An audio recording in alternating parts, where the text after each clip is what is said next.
Hey, welcome wrestling fans to Revisiting the Mania, a WrestleMania rewatch podcast.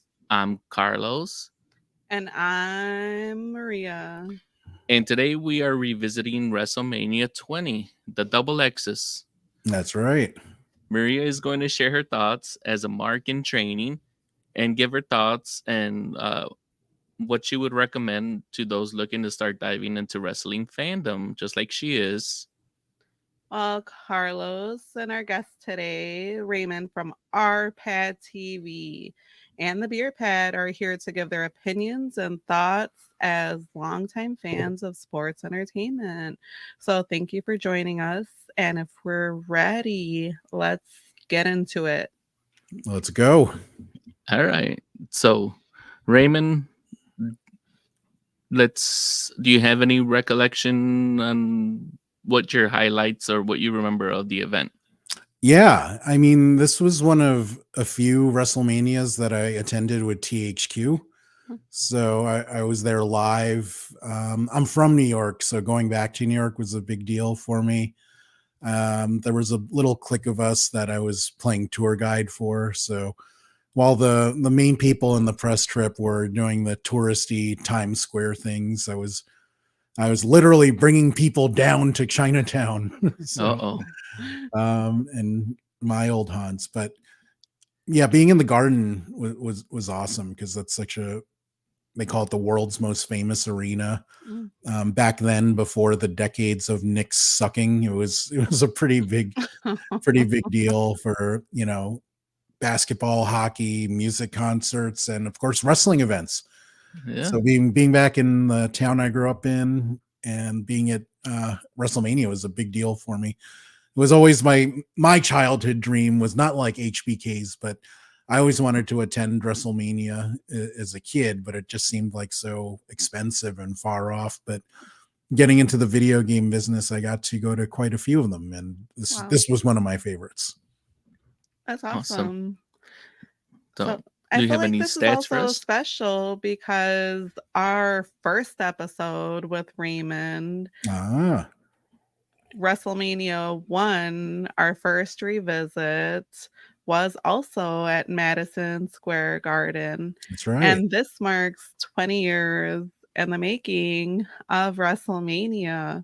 So this is a special moment and a special episode for us because this is not only your 20th episode, but you're also the first guest that we had on. Bringing it back. Bringing it back. And don't forget, he was at WrestleMania X with us. So this is his third time around the rotation. Yeah. So this was the third WrestleMania at Madison Square Garden. So that's 1, 2, 10, 29. And to my understanding, their last WrestleMania was 35. At the Garden? At the Garden. That's more than I expected. Live at the Garden. All right. Any pay-per-view buys or anything else you got? Well, just some tidbits with Jim Ross. He actually thinks that 35 might be the last one at the Garden because they keep on going to these bigger and I don't want to say better, but larger stadiums. The outdoor arenas hold more. So yeah. So I'd be curious to see if I would think they should have one for nostalgia's sake, but we'll see. Yeah, because it's the same problem with the older one that he goes to here in Chicago. He goes to the Allstate, right, and it's also a smaller venue like Madison Square Garden, where the capacity is just like 20,000, depending on how they set up the stage. Yeah. So like you said, as far as capacity at Madison Square Garden, that's 20,000 people, and the buy rate pay-per-view was over 1 million. Okay. I wonder if that was all because of Stone Cold. I'm sure it helped. Yeah. I was excited to see people from England in the audience. I hear that people were coming across worldwide and it sold out within 6 minutes. So I think it's appropriate. The tagline is where it all begins again. but with Ruthless Aggression now. So we get the beginning in during this montage of what Maria was talking, taking us back to the WrestleManias here that took place. We get a shot of Vince, Shane, and I'm assuming that's Shane's son. I don't remember if it's one. He only has sons, right? It's I Stephanie's think the only. so. Yeah. Yeah, so it's interesting how that they deviated from that type of lineage now, because it's now to Triple H and Stephanie, and no longer with Shane. Yeah. I think he made the poor choice on that one. But Yeah, he decided to go defy and go against the family business. So it's unfortunately what happens for him. Is But there any reason why he went with Stephanie and Triple H, or do y'all yeah, know? Shane left and he tried to do his own thing, unrelated to wrestling. And I don't know how successful he was with that, but I'm guessing not terribly if he keeps coming back. But it's not like his family needs the money, so they're good. yeah, I Right. heard he married like someone that was richer than them. So he's a kept man, I guess. The dream. The dream. Yes. That's your boyhood dream. The boyhood That's dream. that's my real boyhood dream. I think that's everyone's. And with that, we get to the first match. The era of Thugonomics making his WrestleMania debut. John Cena versus The Big Show. This match goes for 9 minutes, 14 seconds. Maria, this is, John Cena, so it's not an introduction. But what did you think about seeing this era of John Cena? Because you've only seen like the Super Cena, the hustle, loyalty, respect, John Cena. Here we go with the doctor of thugonomics, John Cena. Thoughts? I'm glad I saw PG Cena. That's a Cena that I know and love, but I don't mind this one. He's super fit. It's interesting to see him in this character, and for the first time, this United States Championship ship title was defended at the event, which I thought was pretty interesting. Yeah, it's a U.S. title that the Big Show has. And our first comment from our live stream on Facebook Live. Thugonomics. No, I don't think I made that course or whatever John Cena studied to get that doctor. Or maybe it was an honorary doctorates, but you can't teach thugonomics in a university, Caleb. So you learn it from the streets like I did.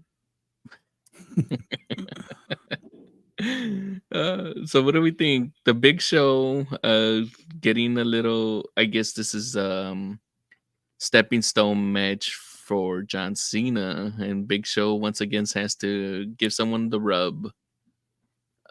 Any thoughts on this, Raymond? Like, why do you think that the Big Show was not like given that high, like, I guess to put it like in a type of RPG, like an S tier type of ranking when it came to it? He was always like the stepping stone guy, but he never was like revered like an Andre Giant The Big type Show? of. Yeah, the Big Show. I think it's because of what they did with his character. They joke that he's flipped between heel and face so many times that it's hard to keep track. So they never had an extended run where he was just that monster heel where he seemed unbeatable unless there was like 10 guys. So that's the thing that Andre had that Show didn't. And part of it was because Show has a great personality. He can be scary. He could be funny. You can do so many things with him that depending on who's writing his character at the time, it could be really different, which I think it also is to his detriment. As you said, he didn't have that monster run. He was more of a stepping stone wrestler when he should have been like a special attraction, like how Andre was. He wasn't necessarily the main event, but he was definitely a draw and something, no one else is that size can do those kinds of moves. There was a point where he could actually moonsault, but they thought that was too much. Like a guy that size doing those kinds of moves is who's gonna beat that guy? I saw him do a kip up once. Yeah. I remember that one. You know what the kip up is, right? No, what's that? That's the thing that Shawn Michaels does where he just flips himself up from the mat. Oh, I love those. Yeah, Big Show actually did that. I Those think I are saw that like on a awesome. SmackDown or something like that. So he was very athletic. My favorite things about the Big Show was when he started doing the impersonations. Mhm. He did a Hulk Hogan one. He showed up with the whole gimmick, like the bald cap and everything. Wow, that I had to sounds show you the funny. video, but that was hilarious. So Raymond, you thought he was the biggest show? Yeah, I mean, I love that gimmick that Carlos was just talking about, but that also it's stuff like that takes away from his being a monster heel. Mm-hmm. So they say like funny doesn't equal money in wrestling. But I love that aspect of him. And I like the funny wrestlers. I like when Edge and Christian were goofy, funny guys too, although they drew more money being more serious wrestlers. Wow, that's really interesting. I've never heard of that. So you said funny doesn't equal money in wrestling. Yeah. So what did you think here? Let's get into the details of this match. Okay. So John Cena, Big Show. Yeah. We saw like John Cena actually do his finisher, which is called the FU. At the time, yes. And then it's before they change it later because of the PG-13 or the PG era. So that's when he puts him on his shoulder. What did you think about that part when he puts him on his shoulder and actually tosses him over? Show is like 475 pounds, isn't he, at that time? Yeah. So, that's a lot of weight. I am a fan of the Big Show or the Medium Show as he goes between weights. And I'm a big fan of PG Cena. Also now a fan of Thugonomics Cena. So I was really excited to see these two wrestle. Excited to see them start off WrestleMania 20, which I thought was pretty awesome. And like you said, Big Show brings a lot of power. Cena counters. He's pretty quick with his moves. So I thought this was pretty good. Yeah. Did you like the finish where John Cena distracts the ref and then he grabs his knuckles and then he knocks out the Big Show, and then that's how he gets his 1-2-3 pin and win for his I believe it's his first title run as the US champion. Yeah. I thought the win was fine. What do you guys think about it? Didn't he use the chain also a few times? He was going to use the chain. Okay. I think that's when the ref takes it away from him, and that's why he goes for his knuckles. So I think if we're going with the whole this is John Cena Thugonomics, if it works for Eddie, because Eddie later on ends up being like he's the face, right? But he's also still employing some type of like heelish tendencies. There's moments where he pretends that he got hit with the belt, and he lays down and he throws the belt to whoever he's facing, and sometimes he wins matches like this. So this is kind of similar, but I think because John Cena has like I've never liked this version of John Cena, and I don't even like the hustle, loyalty, respect Cena. I'm not a big fan of him like as a wrestler, but as a like from the stories that we hear as him as a person, he's I have no problems. No matter how much Total Divas try to paint him as being the big a-hole with his proposal to Nikki or his relationship with Nikki. What did they say? The what? In that one episode of Divas when Brie and when they think he's gonna propose to him, and then Nikki's like, "No, Brie, he's not gonna propose to me." And then Brie's like running off, and then she cuts her off. What if she does? What if he does? I can't help it, Ray. That's like one of my favorite parts of that show. I think they're terrible. I know, but I used to watch it while I was ironing clothes. So, yeah, I do have a question. Do you guys know why John Cena has the one ups on his wrists, or is it just like fashion? No, he's a big gamer. He actually, when Oh. I met him, I was shocked that he read my friend's book about Nintendo.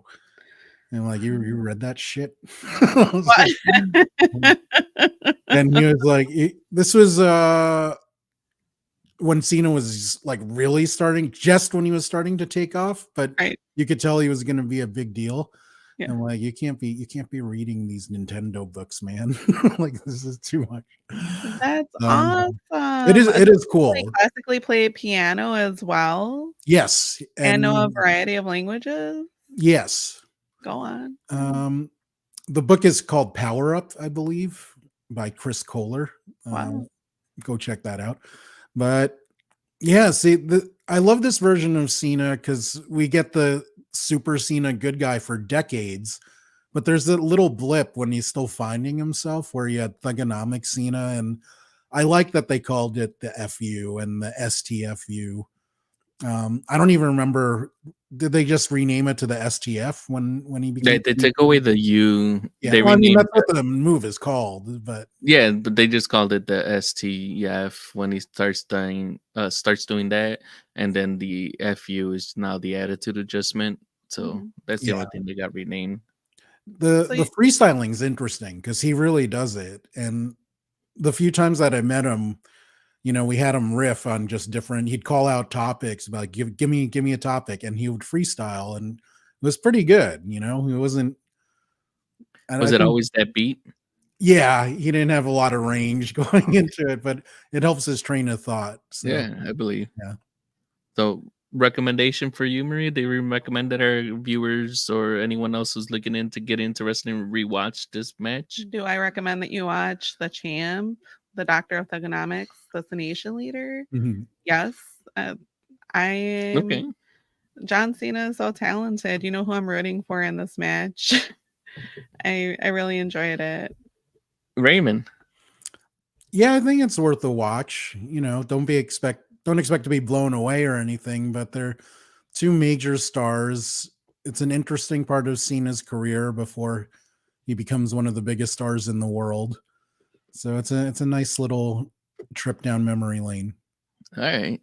And I'm gonna recommend that you do not rewatch this match, just because I'm not a big John Cena fan, and I really don't like. He does have good matches, but as far as like, is this something that if you're like a John Cena fan, like you just happen to watch him like in one of his shows, like in Mm. Peacemaker, and you're like, where the hell did John Cena come from? And then you realize he was at WWE, and then you're like, well, let me see what he actually did. There's other matches that he does have that are better than this, um, but no, I don't recommend anyone rewatch this one. So with that, let's move on to match number 2 on the card. Oh, And did we say that he made his first title win at this event? yeah, Yes. but thank all. you for keeping us on our P's and Q's. That's So all I got. this match is in the 5th year in a WrestleMania where we have a tag team match for the titles that involved multiple teams. This is a fatal 4-way for, I believe this is the Monday Night Raw tag team titles. 7 minutes and 49 seconds, Mhm. relatively short. Yeah, so we get a new tag team making the WrestleMania debut, La Resistance. Ray, you must love them. They're Mhm. French. I think they're Canadian. Yes, they're very French Well, Canadian. Rob Conway is not He's the Canadian. defector, right? Yeah, so Rene Dupree and Sylvain Grenier. They have a short run from like 2003 through 2008. There's a third one, right? Yeah, the original. It was originally Sylvain Grenier, who's not here. I think he's out with injury. And they pick up Rob Conway, who was an American who defected to join these guys with Rene Dupree. We got a Garrison Cade and Mark Jindrak, also making the WrestleMania debut. And the Dudley Boys coming back again. They're no longer on the pre-show and on here because last one they were on the pre-show, and then tag team that I didn't think at the time would ever actually hold the titles when they were first put together. Rob Van Dam Hmm. and T are the champions. Maria, who were you rooting for? I was rooting for a lot of people. Lady, gentlemen, do I have a match for you to watch? I was not to over exaggerate, but I'm like, did the heavens open? Sun is shining. This was an amazing match. Aesthetics.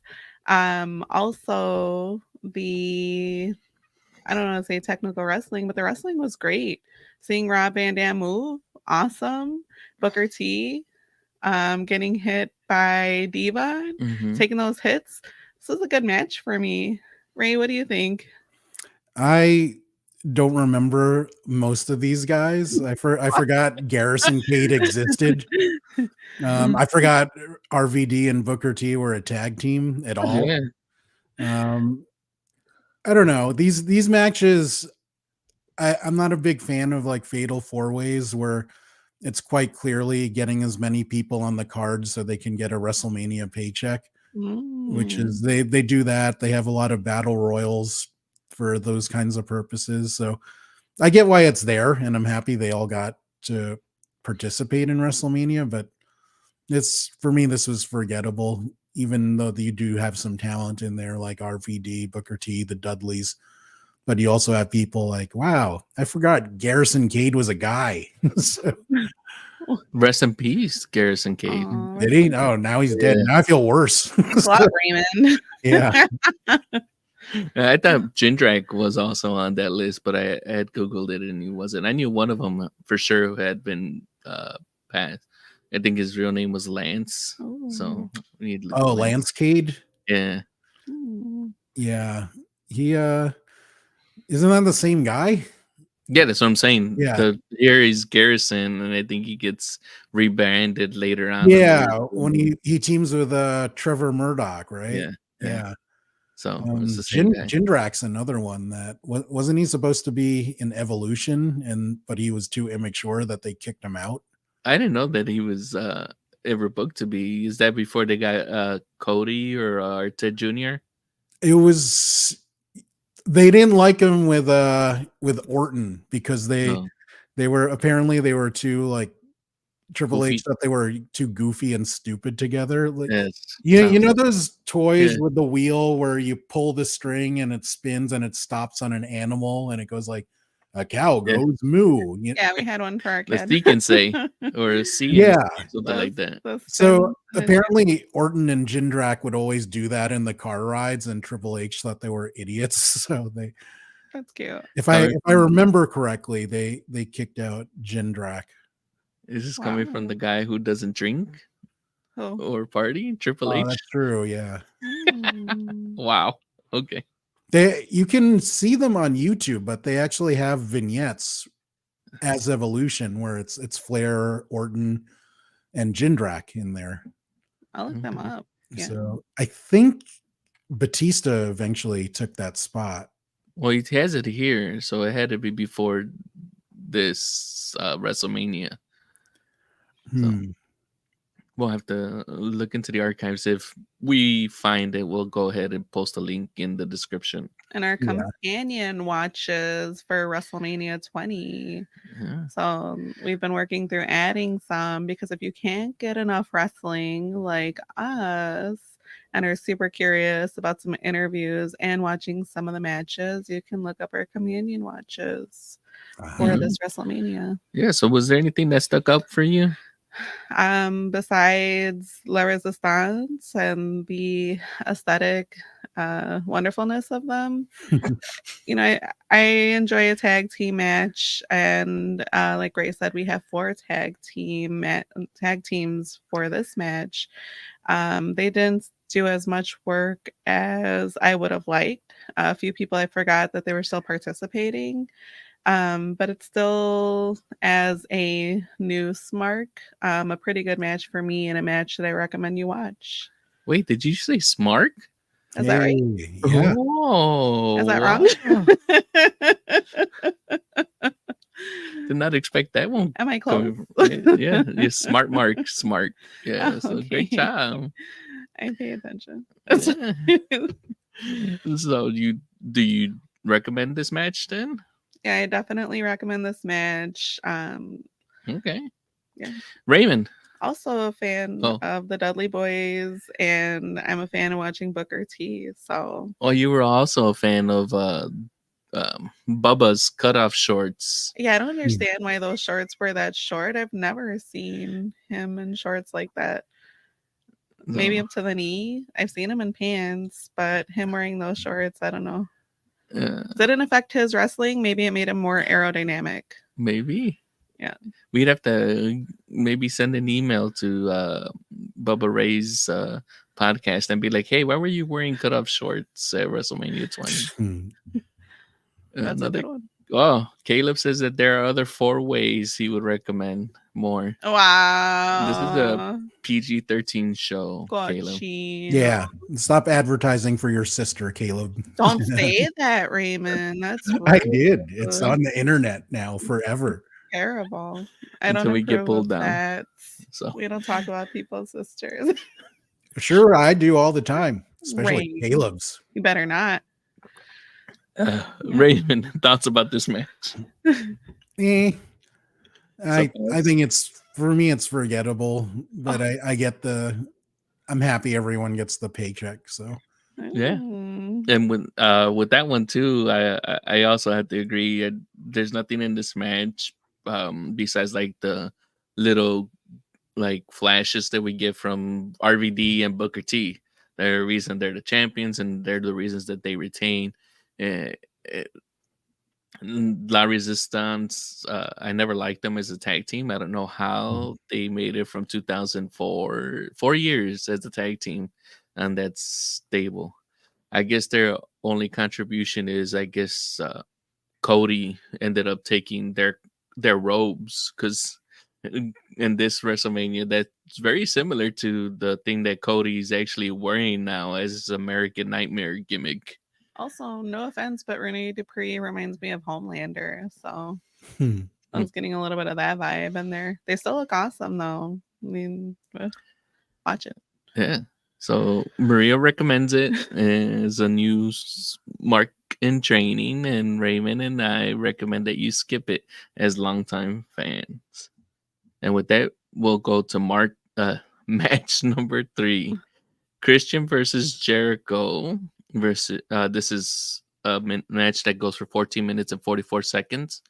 And this one was pretty much because I think you're missing an important part of this WrestleMania 20. Oh, what am I missing? You can't skip over seeing Coach walk through the back and running into Mean Gene and Bobby the Brain, Moolah and Mae Young. Oh. I like when we have the little vignette icons in a WrestleMania. Yes. I'm sorry. Maybe we should have stopped. Let's stop.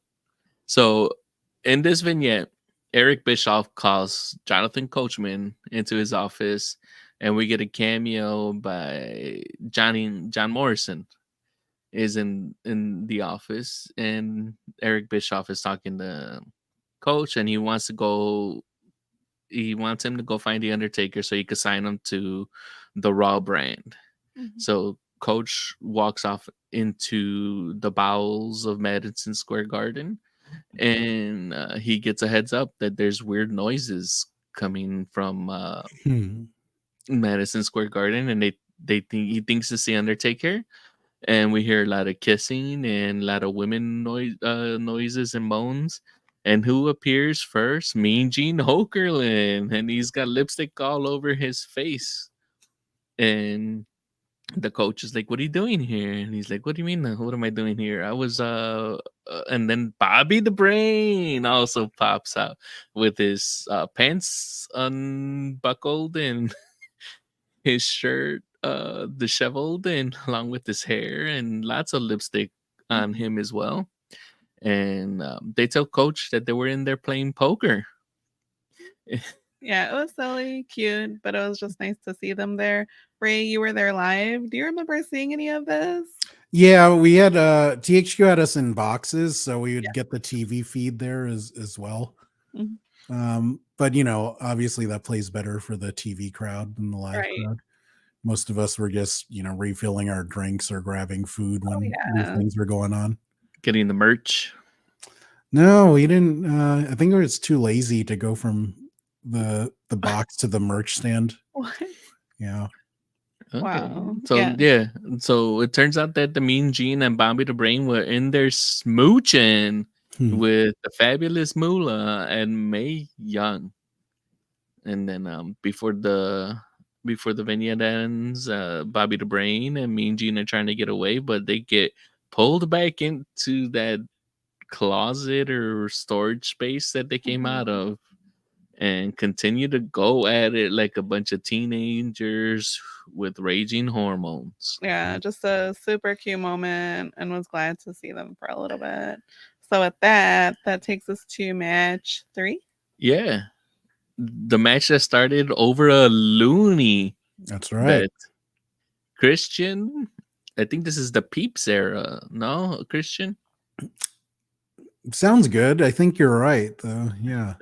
Because he's no longer has that operatic entrance. It's just like some random one that I don't like. Versus Jericho.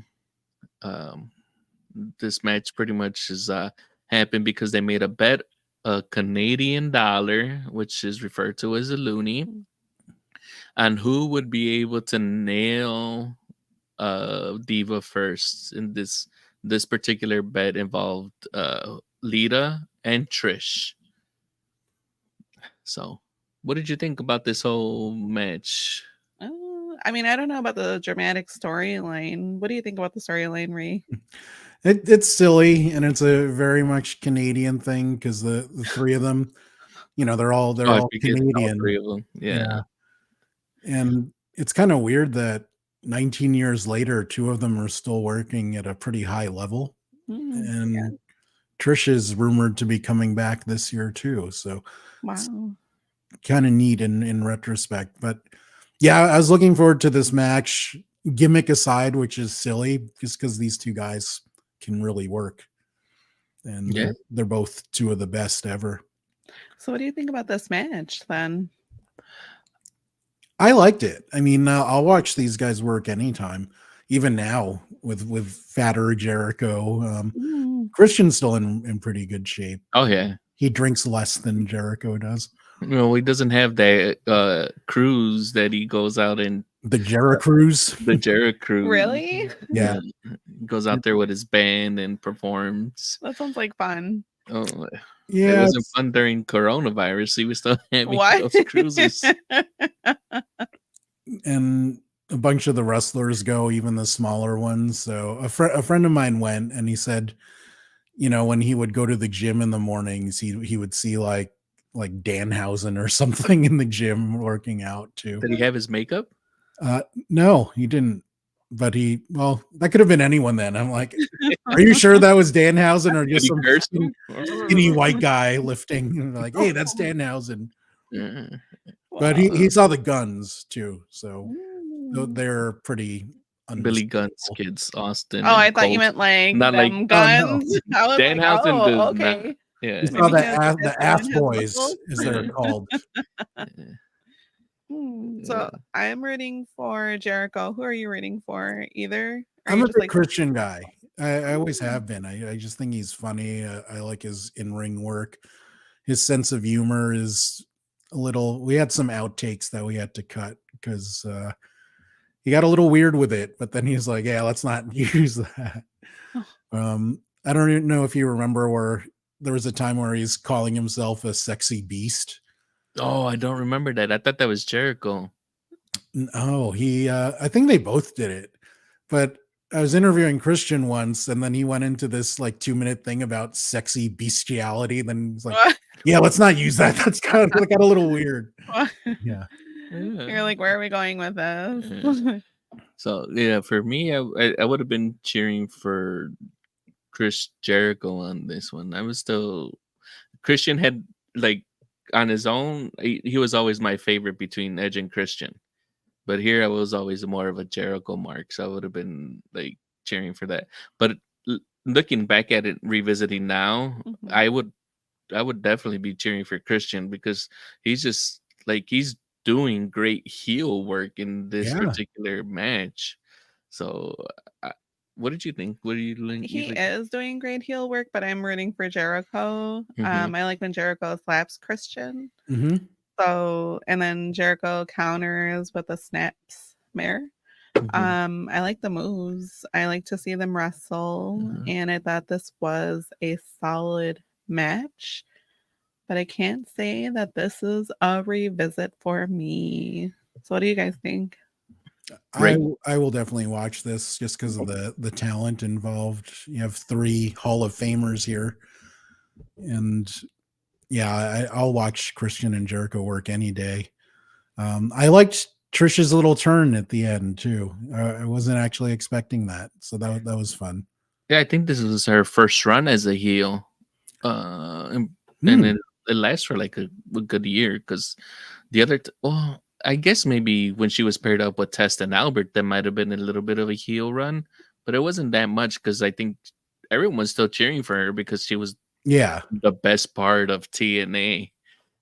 So in this particular match, uh, I think the whole storyline kills it. Like if they would have found like a different reason for a feud to happen or Mhm.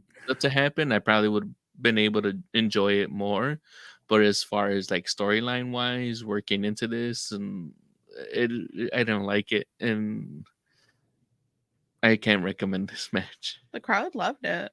Yeah, it's a good match. Like plotted out and the way it's paced, it's a good pace and things like that. But as far as like a payoff or anything like that, no, you get that later on. So I guess they continue the feud, and if you want to keep going, I think it continues into Backlash, and that's where you get some type of, I guess, um, ending to this particular feud. But it's not anything I like.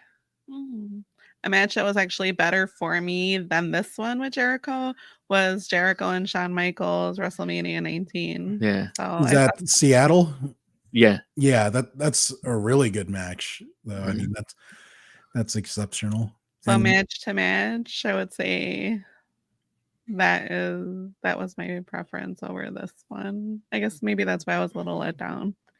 Yeah, and HBK does bring out the best out of people when it comes to WrestleMania. he is Mr. WrestleMania, He Yeah, is a heartbreak kid. and and with he this, does have a losing record at WrestleMania for putting people over. He does it really well. Yeah. Yeah. mm, Mhm. and with this, we'll move on to match number 4. Mm. Evolution debuts on the WrestleMania stage. This is a 3-on-2 handicap match. We have Batista, Randy Orton, and for some reason Ric Flair is in this match Why not? versus Hollywood Rock and Mankind Mick Foley making his WrestleMania return. It doesn't matter what Hmm. the Rock and the Sock are cooking. The Rock and Sock Connection and Evolution go for 17 minutes. Who did you root for on this one? This is hard because I love all of these wrestlers and I love a young bombshell Batista. Hmm. Over So, Randy? well, they're part of the same team, Evolution. Oh, So if I root for Evolution, I'm rooting for both of them. oh okay. But I'm a McFoley fan. That's my heart. And I like the Rocks. I'm rooting for them. Oh, Rock and Sock Rock and Connection. Sock 'em. Okay. Raymond? I'm a big Flair guy, so especially at this part of his career, his involvement with Evolution was interesting because at this point in his life, he was just completely broken by his experience in WCW. He had no confidence, And Hunter saw that and he was like, dude, you're Ric Flair. You're like one of the best to ever do this. To me, you're the best. And he included him in this group partially to teach the young guys like Orton and Batista, but he wanted to help Flair get his mojo back. So this was a part of it. But like Maria said, I love everyone in this match. Although this is part-time Rock and part-time Foley at this point. So it seems like they were kind of let's get a little bit of Attitude Era in there while we're in this strange transition period. Yeah. As for me, I was probably rooting for The Rock and thinking back Rock and Mick Foley. But this one, I'm still rooting for The Rock and Mick Foley because that Rock and Sock connection was actually something pretty cool. And I remember when that came about, and I was like, kind of like the beginning of an odd couple. The Rock didn't want to be paired up with Mick Foley, and Mick Foley like, come on, let's just go be a tag team. We can do this. I mean, how cute is it? I love it. So, anything you're rooting for Miss Foley's baby boy? Yeah, Mrs. Foley's baby boy. So, what did you have anything that sticks out or any highlights you want to talk about? Again, Newsmark. I love this match and I love to see evolution. And ladies and gentlemen, do yourself a favor and watch this match. If you want to see young Rock, a young Randy Orton, and a young Batista, this is a match for you.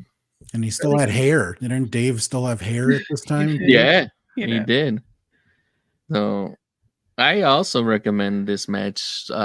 Even though it's like a 3-on-2, I really don't see why it's a 3-on-2. I mean, Ric Flair's not in there for that long. I think it's maybe like 3 or 4 minutes tops, and then most of the work is done between Randy and Dave.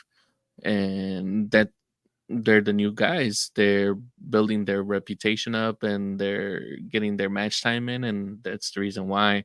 But it's still good overall work from all three of them. But this match would have been just as good if they just would have had 2-on-2, just because of like the way they're working, and like. I do like the addition of Flair, and I like to see him dance. Yeah, I had no problem with Flair being in this match. I like the 3-on-2, shaking it up, and I was happy to see him back in the ring. Like, I like to see all of these gentlemen wrestle. They had some really awesome moves, and they really know how to sell it to the crowd. So I'm here for all those personalities. Yeah, I think this match is really interesting for Orton and Batista because they weren't who they would become yet, but you can see them starting to go down that path. Evolution was such a big thing for Orton's career. I remember the most memorable thing about him before this was his shoulder was injured for like a year, and he kept having those RNN reports saying like my shoulder's at 73%. I'm like, this guy sucks. What?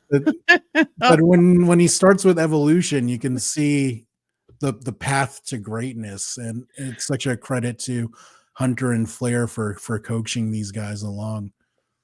And even back then, I could tell Batista was not going to be that good. So, how dare you, sir? I feel like we're seeing like 3. I don't want to say generations of wrestling. Oh, we definitely are. Oh yeah, for sure.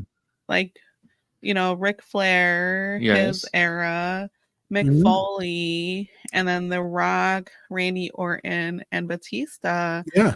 So also watch this match to see these 4 icons. Like, you're watching wrestling history. Also, you have 2 people, Randy Orton, and tell me if I'm wrong or if there's others, Randy Orton and The Rock, whose fathers were wrestlers, which is also pretty cool to think about that as well. Yeah. There's a lot of multi-generational here, although Rock's grandfather even wrestled. So like, let me get off my soapbox now. Yeah. Raymond, you recommend that people rewatch this match? Yeah, and I echo what Maria said. The history of this match is probably even more fascinating than the match itself. Just seeing where going through the retroscope and seeing where all these guys would end up. Yeah, definitely in agreement with all of you guys. Like, as much as I don't like that it's a 3-on-2, I I do feel like that this is a match worth going back and rewatching, just because of the history, and not only where those guys actually end up going, but like the history that Ric Flair has as starting up back in the 70s at NWA and WCW, and now here making his second run at WWE, and just showing the guys the ropes, and also putting over some people too. Yeah. So And I think we saw Flair wrestle in 18, was it? no, WrestleMania. Oh yeah, 18. He wrestled 18. against the Undertaker. And that was a little painful for me yeah. to watch. So this WrestleMania for Flair was far better than seeing him in 18. So I'm glad that you talked about that. You can actually, there's a lot of interviews that Flair does about that time where he's embarrassed about that Undertaker match because of how he felt about himself. He couldn't give the effort that he thought the Undertaker deserved. Right. So it's an interesting thing where you think of Ric Flair as this legendary raging egomaniac, but this period where he just is totally down on himself it's pretty fascinating. A good point was brought up by our guest Dre on WrestleMania 18. I think I agree with him. Is like the whole thing's off because we're used to seeing Ric Flair being the heel, and in that match, the Undertaker was the heel. The roles were reversed, and it was just kind of like weird having to root for Ric Flair because he's the face, not root for Ric Flair because you're a fan of Ric Flair. For that particular match, the psychology of it was off. Did I ask Ray what you thought about the guy that played Ric Flair in the Iron Claw? He was absolutely horrible. No charisma. I thought almost all the secondary wrestlers were terrible. The guy that played Flair, the guy that played Harley Race was really bad. Gino was the one that I thought looked correct. He looked, but the guy that played Brody and Terry Gordy, they looked way too small for Harley Race too. I had a problem. Harley Race was terrible. Smaller than he was. Yeah. So the whole secondary casting, I thought the casting director should be fined for that. It was really bad. Yeah, because when it was I don't want to be not knocking the actor that played him at all. Yeah. But I thought he was a little small to play Flair, and it just didn't make a lot of sense to me. It was kind of laughable. Again, both in size and personality, I thought he was small. Yeah. This is one of the most larger than life characters ever in wrestling. And right. He did such a poor job getting that charisma across the screen. Yeah. I saw Flair recently on an interview, doing an interview with the Shade Room. I can't remember the name of it.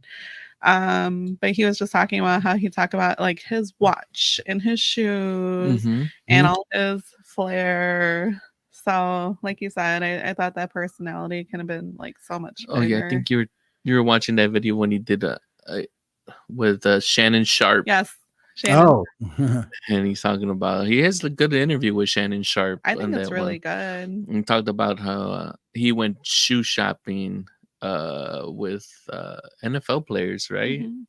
And they're buying like alligators and Croc shoes and things like that. And Ric Flair's buying like his one pair of shoes at that time. They were buying like $10,000 to $15,000 of shoes, 4 or 5, 6 pairs. And he's like, well, I'm gonna get this one pair, which was still like thousands of dollars, but good interview. Yeah. A comment from our Facebook Live chat. I'm interested to see the Iron Claw, especially as not familiar with the true story. Yeah. Well, Caleb, believe Raymond did a review of the Iron Claw movie on his, was it the RPad or the BeerPad? It was on RPadtv TV, yeah. Yeah. And so really I do recommend that people go watch that movie. Yeah.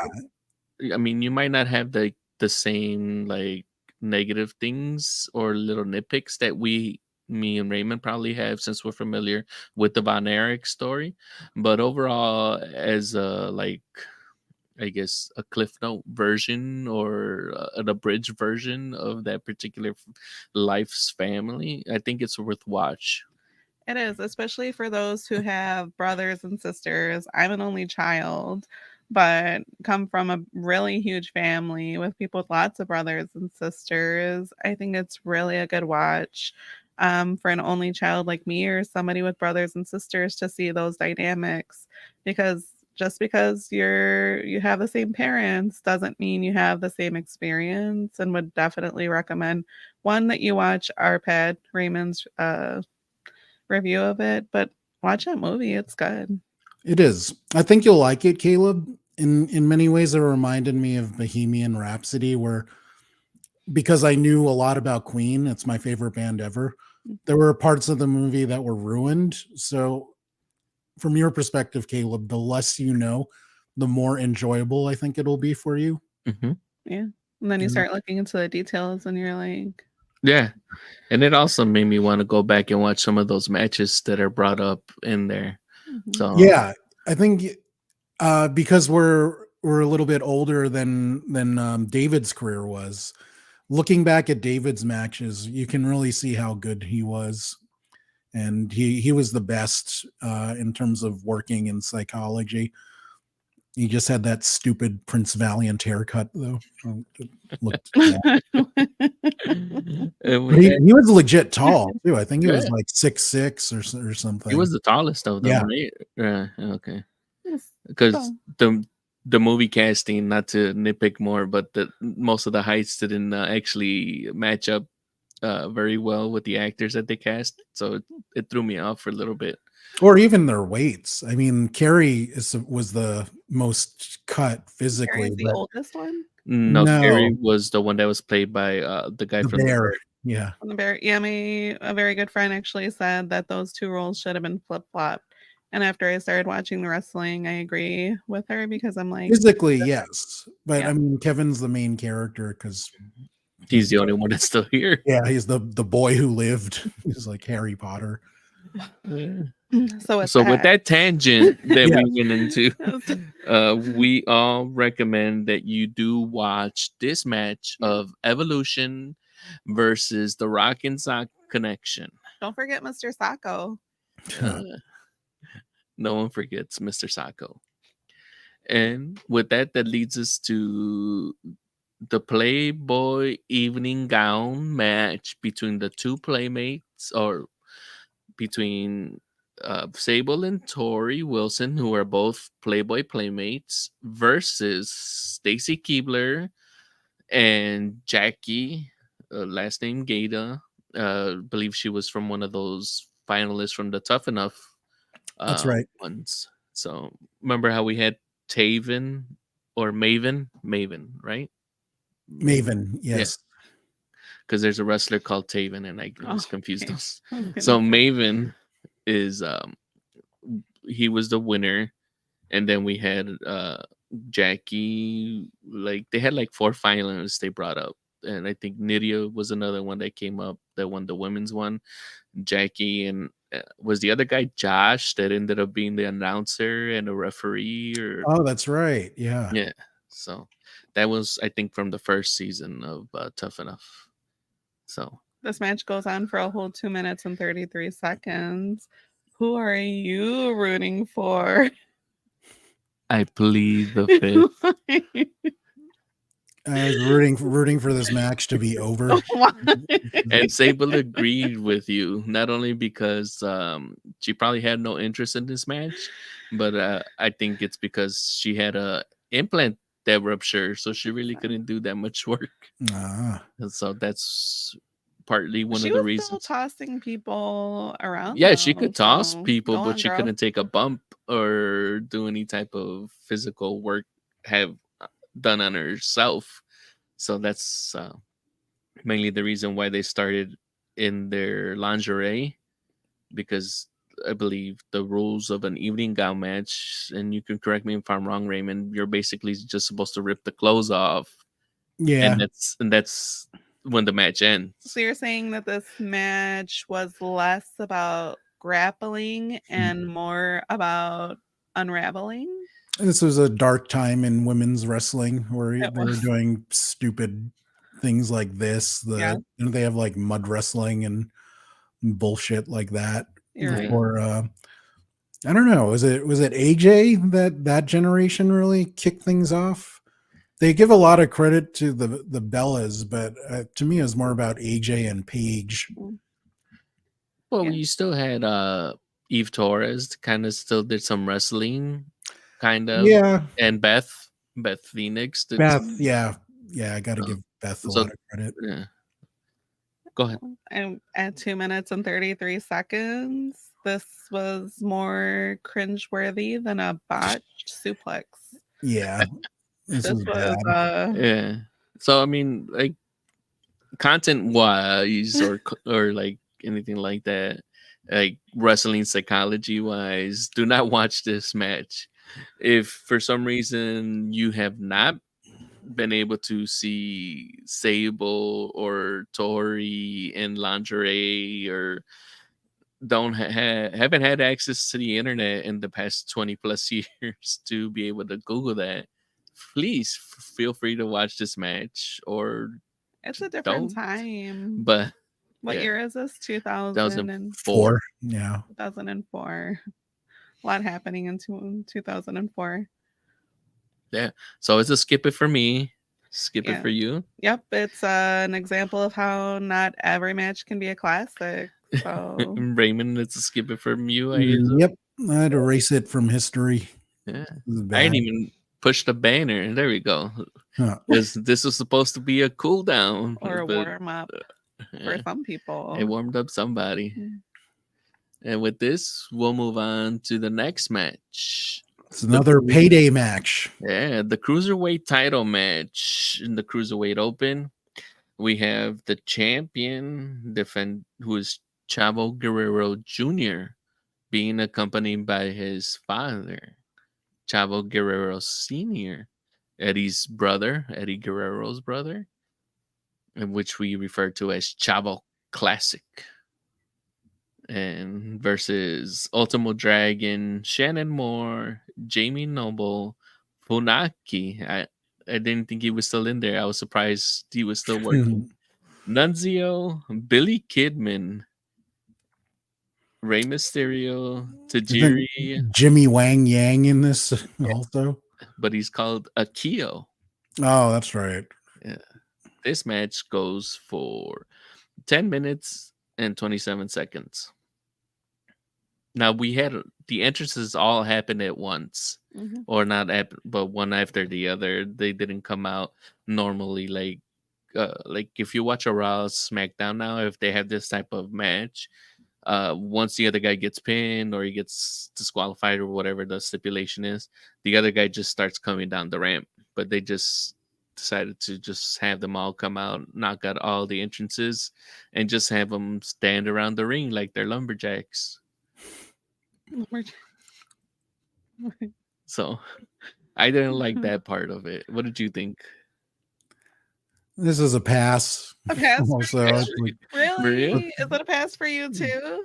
yeah, I mean, it's another one of those. Let's get these guys on the card so they can get a nice paycheck match. You're And watching it, you were in just like, ooh, no. There's- no, because between the Divas match and this, I think I was like getting nachos or something like that.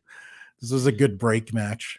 Yeah. So Well- to me, as you can see by the banner, I believe that the cruiserweight title deserved a much better match.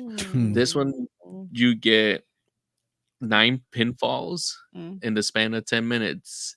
And that to me kind of doesn't do anything like to put any type of respect on the cruiserweight title. You're essentially like, well, this match is nothing compared to the next match, which is the Goldberg and Lesnar match that gets 4 more minutes more, and it's a one-on-one match. This one you have 1 versus 9, or whoever ends up winning at the end gets the belt. So it's like no, this match is not worth your Not time. We're even the just gonna. master of the 619 can I lure mean, you Ray towards a did have yes. a great entrance. I had to actually rewind it for Maria when we were watching it because she had missed the entrance. I did. And the previous WrestleMania, Ray didn't have that pop up entrance, Oh, and I yeah. forgot that he actually starts incorporating that pop up entrance. So she didn't see it. I like this Flash costume. Last WrestleMania, he had the Daredevil one, so it's just keeping his theme. I thinking back on the costumes, I think my favorite one is the one he used when AEW was starting out. He was in the first one, the All In, and he had a Wolverine one, but it was like the brown and yellow one, like from the 1960s and 70s comics. Nice. Hmm. But regardless of that, there are some spots that I did like in this match, in particular. Ultimo Dragon Mhm. had some good spots, and his Acai moonsault was always something that I always remembered from him.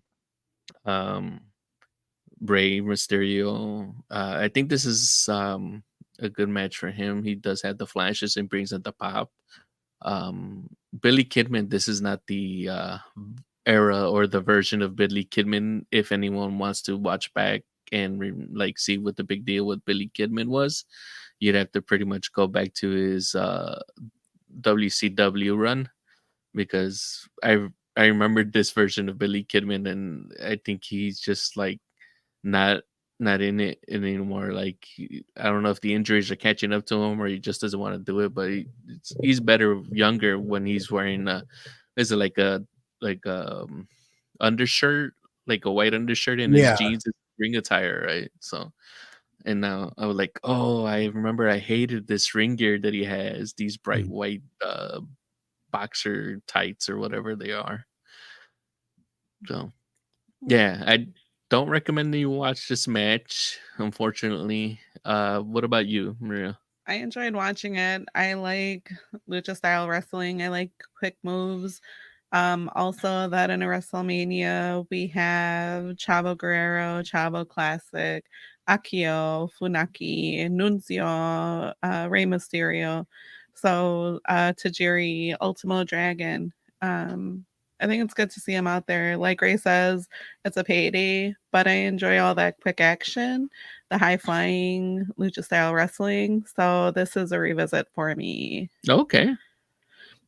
Also, a nice mix up as part of a WrestleMania too. So good to see it. Yeah. I think to give it that it did showcase like the points of the cruiserweight division. But I don't believe that it actually did it any type of justice as far as putting some type of respect on that title. Mm-hmm. And Caleb puts a comment here. For some reason, I like Rey Mysterio's character, even though I don't know much about him, but he never seems to get a lot of respect. And Caleb was also a fan of the 619. Apparently. Raymond, do you recommend people go back and rewatch this? What are your thoughts? Definitely not. It's this is a bathroom break match for sure. Okay. Is the next one a bathroom break match? It should have No. been. This is like one long bathroom break match for me. 13 minutes and 41 seconds. But before we continue, let's I'm gonna take us down a tangent because we skipped over some part. Okay. We have the return of the Hall of Fame class. Yeah. We have some returning superstars, in particular here. But this was the first time I remember seeing the Hall of Fame presentation. Raymond, do you remember seeing this? Anyone else? Because I did do the research and I did see that there was like 4 other classes in Yes. this instance that was brought up for a Hall of Fame.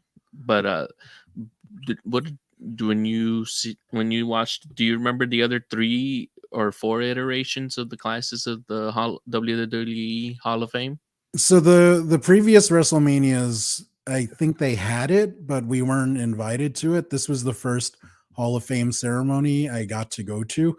And it was different from the ones I would go to in the future. It wasn't a big production. It was more, just guys in a room. It wasn't a fully produced TV event yet.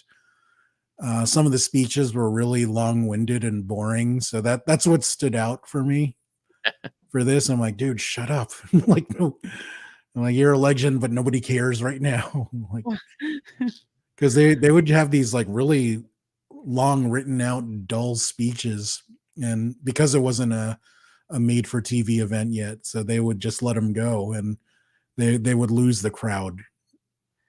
Yeah. So with this one, I believe the first induction of the Hall of Fame class was just a solo induction, and the first one, Maria, if you had to guess, If I had to guess who it would be, well, I'm telling you to guess. Who do you guess?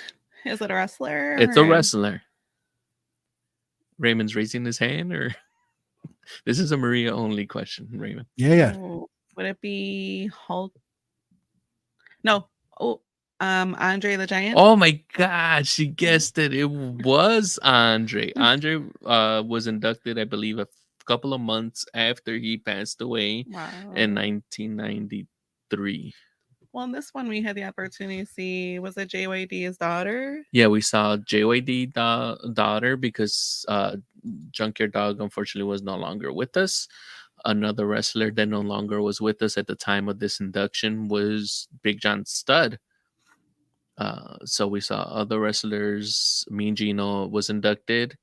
Bobby the Brain was inducted. Maria's favorite chunky nugget, Greg the Hammer Valentine, was inducted in this class.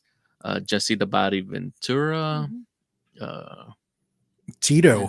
Tito Santana, thank you. Do you remember? Is this? Did they put this on Peacock or is? Yeah, it was on Peacock. Yeah, Okay. that's. I just forgot to squeeze it in. It was like it was either before or after the evening gown match, so I forgot. No. I meant the whole Hall of Fame ceremony. If it's on Peacock, They put highlights. They didn't put the actual speeches. Yeah, I kind of want to. I want to watch it again and see if Don Morocco's speech is as earth-shatteringly boring as I remember it to be. Yes, and I believe that's the name I had left out. Don or Dan or Dave Morocco. No, wait, it's Don Morocco. I have a question. Yes. Was there somebody in this induction who was saying their introduction? What do you or mean? was that another one? What do you mean? Remember we saw somebody while they were saying their intro, they were like going along with the person that was speaking. Okay. Oh, yeah, it doesn't ring a bell. I know that the Fink introduced all of these guys, and then Jesse goes out there and he makes a little speech. Oh, I think it was. Is that what you're referring to? I think it was the governor, Jesse. Yeah. Yeah. And then we get a little, I guess we had filler time because we get Jesse also going out into the crowd and talking to Trump. Once again, makes his appearance at a WrestleMania. And we had to give Trump a little bit of airtime. But we don't have to give him airtime now. So with that, yeah, let's get to match 7. Match 7. Bill Goldberg makes his WrestleMania debut. And like the banner says, Vince is booking like it's 1999 because he thought that we needed to see Goldberg back in wrestling. And he's going up against the Beast, Brock Lesnar.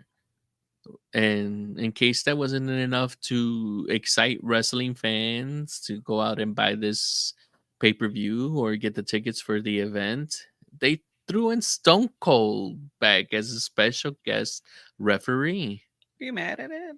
I was excited to see him. I think he made the end of this match. Yeah. Well, he kind of needed to because the crowd, New York has a harsh crowd, and they totally turned on both of these guys because they're leaving. Goldberg's deal was up, and Brock was this before one of his MMA No, stints? this was when he was going for the NFL, Oh yeah. and then Okay. he washes out, and then Yeah. he comes back to wrestling and goes over to Japan. So the fans turned on them because they know both of these guys were leaving, and you could tell they didn't want to be there. Brock is totally checked out effort wise. Goldberg is never that good. So Hmm. they were getting this bad match. And as Maria said, Stone Cold really just saved the crowd at the end and got the match over. Yeah. Pretty much, this match is just mired in chants. You sold out. Yeah. Goldberg sucks. Okay. Devil's advocate. So I know that you're saying that these two gentlemen were leaving, or at least I knew that one was leaving. So the crowd was chanting. Hmm. You're there, you're watching. My question is, do you think because the crowd turned on them, they lost the energy for the match? Or do you think they weren't putting it, like you said, as much effort? Because there's two sides of the coin here. Yeah, I don't think they ever had it. I mean, if this match was ever going to be good, it was on Brock because he's by far the more talented one, and he would have to carry Goldberg, and he didn't care. Oh. Yeah, young Brock Lesnar does not care, and he just wants to do things his way. Right. At least older Brock Lesnar, from what I heard, does the job if he knows that it has to be done. But there's still little things that if he doesn't like it, or if it goes against his character, he's not gonna do it. So we see Brock Lesnar leave, and he goes back to football. Is it? Mhm. yeah, But he he flips returns in everybody off, I think, 2012. on the way out. Yes. What?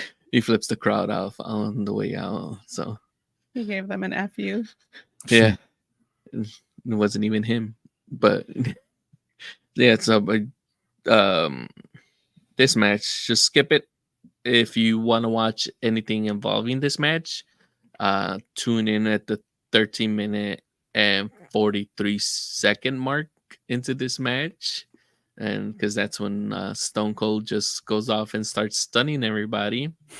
He first stuns Brock Lesnar, and then as Goldberg leaves the match, um, even though he won the match, he's the first one to leave.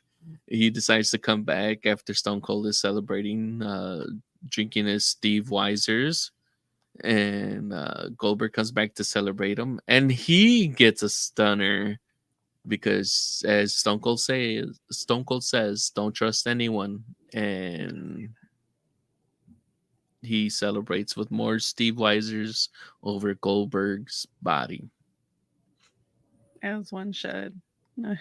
Yeah, so I think we all recommend that you skip this match. No. I'd watch it just You'd to watch it just to great, see terrible wrestling.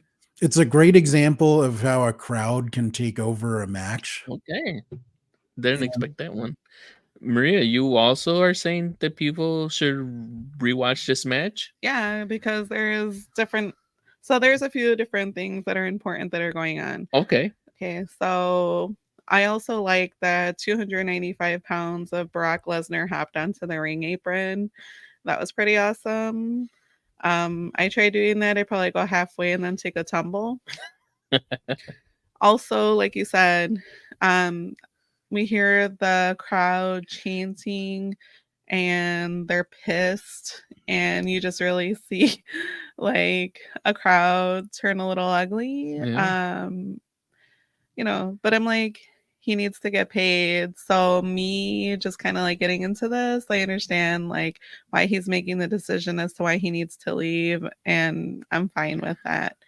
Also, Brock Lesnar, he wrestled for how many years? Was it 2 years? This one Or is was it longer? 2004. Yeah, like about 2 years. So he 2 was or 3 wrestling for years. 2 years, and he seemed to be pretty like clear about him wanting to like make his money, and he's like, hey, I'm not hardcore wrestling, but I'm here to make the money.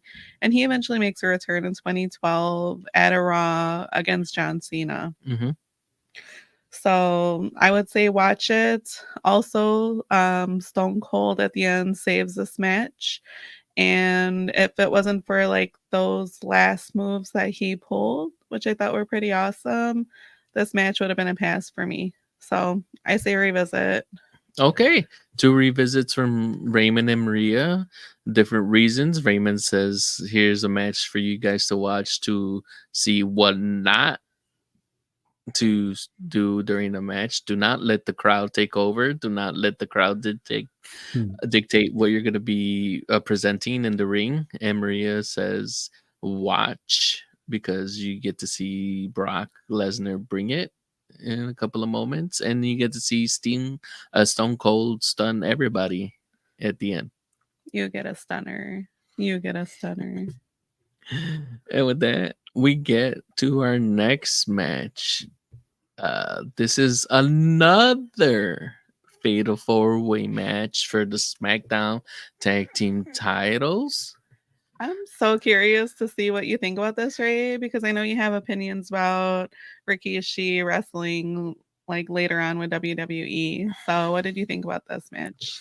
I forgot the Bashams existed. So I did too. I was like, Danny, yeah, Doug, I'm like, these Bash. guys were a thing. Yeah, Most of these guys are great. I mean, APA.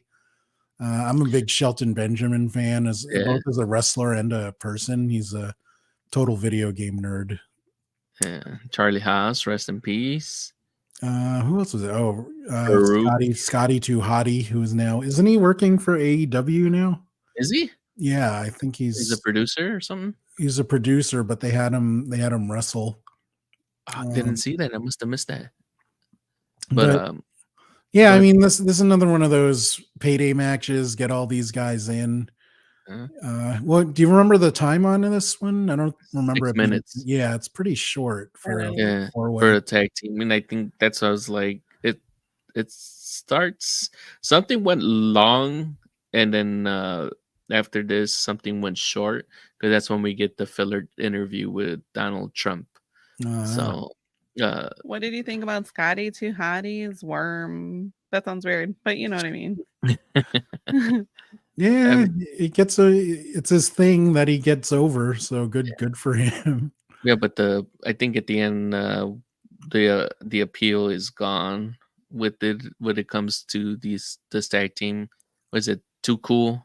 Even Yeah, though they don't have Grandmaster Sexay at yeah, this point, but like the crowd is kind of like over it. Usually, you would get like people clapping along and like trying to move along with the music, but you can see it's not happening.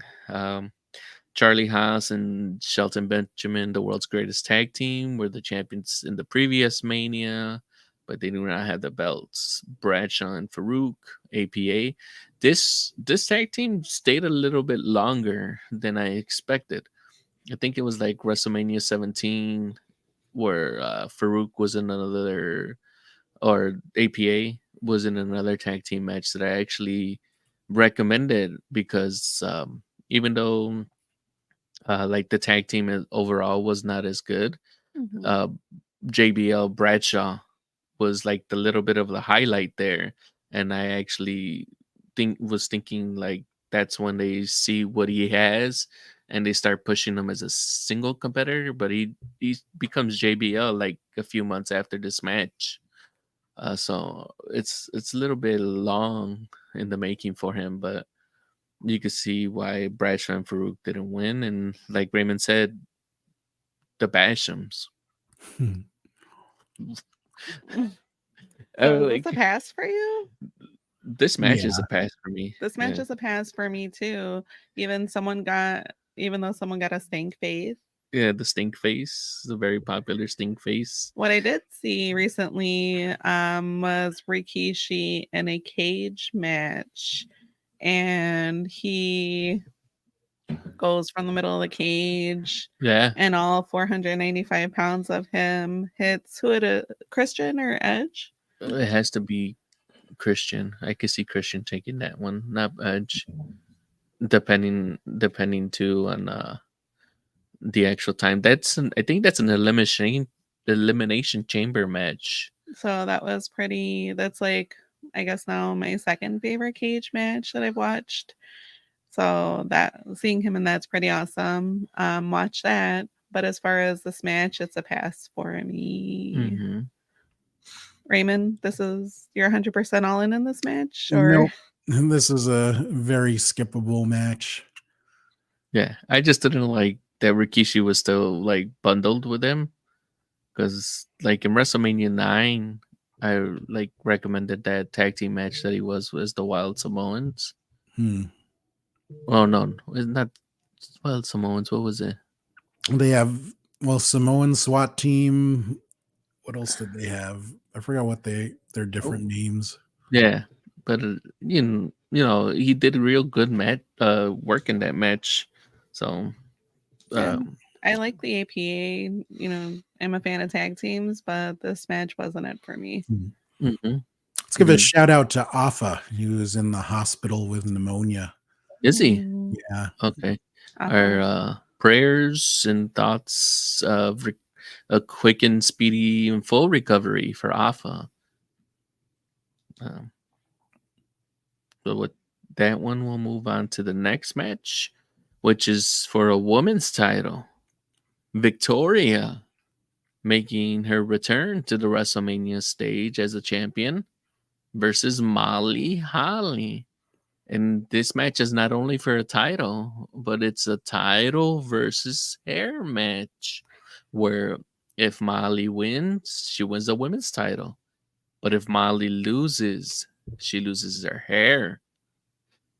This match goes for 4 minutes and 52 seconds. Thoughts, Maria? So this is a match reminiscent of Brutus the Barber. So if y'all are familiar with Brutus, but for those of you who are not, look him up. Awesome wrestler. And the Beefcake was not in just 7, not 8, but 9 WrestleManias. So I'm rooting for Molly Holly. Did you guys know that her last name is Benshoof? Was it? Is it that now? It might have changed, but at that time, I think it was Benshoof. Did she get married? Right? Yeah, I met her as Nora, so that's what I'm thinking of. Yeah. Let's double check that. Yeah. What did you think of this match? You got to see it live. What were your thoughts? I'm a big fan of both of these women, especially Victoria, because she's really old school. She was in Gorgeous Ladies of Wrestling.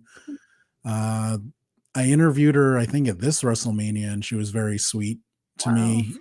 And they can both work. Molly is actually close with my friend Justin. They bonded over God or something, so I always thought that was kind of weird. Yeah, they're both very Christian. They're Christian AF, as the Bucks would say. Yeah. In the update, it is Benshoof is their married name. Greenwald is her name. That's how I originally knew her. Nora Greenwald. Like the actress, like Molly Greenwald. You mean talking about Ringwald? Ringwald. No. Ooh. But yeah, I'm a fan. They only got 5 minutes for this match, but I was happy with it. I'm a fan of both of these ladies and glad they got their moment. And I'm glad Victoria won. I like her a lot. Yeah, this match was probably not ever going to happen, according to Molly. She said that she's the one that approached Vince and that she had never actually talked to any of the writers or bookers. She never pitches anything, but she's like, I want to be in WrestleMania. And, once she talked to Vince, something like this would give Vince's attention if you can, find a way to word it or present it properly. And Vince is always up for something like this. Right. So she pitched it and they got the time. And she got to have a very long haircut because it takes a while for her hair to be gone. Yeah. So much time that it even starts going into the entrances of the next match between Eddie Guerrero, the SmackDown Heavyweight Champion, versus Kurt Angle. So, did you like the finish of this match? I think I don't know. This match was okay for me. I didn't think it was that great. It's a pass. Mhm. And I guess we see in the squared circle, stakes can be as high as the hairlines. So that's all I have on this one. Yeah. I don't recommend for people to rewatch this match. And I believe Raymond probably says the same. Do you? Yeah, I think he is. I For like it. You Yeah, like this. it? I This is like a both revisit for these. you. Yeah. Okay. So it's a rewatch from Raymond. Raymond recommends that you do yourself a favor and rewatch the match between Molly Holly and Victoria. With this, we'll lead into the next match, which I mentioned was between Eddie Guerrero, Latino Heat, versus Kurt Angle for the SmackDown World Title. This match goes for 21 21 minutes. minutes. Oh, crap. Okay.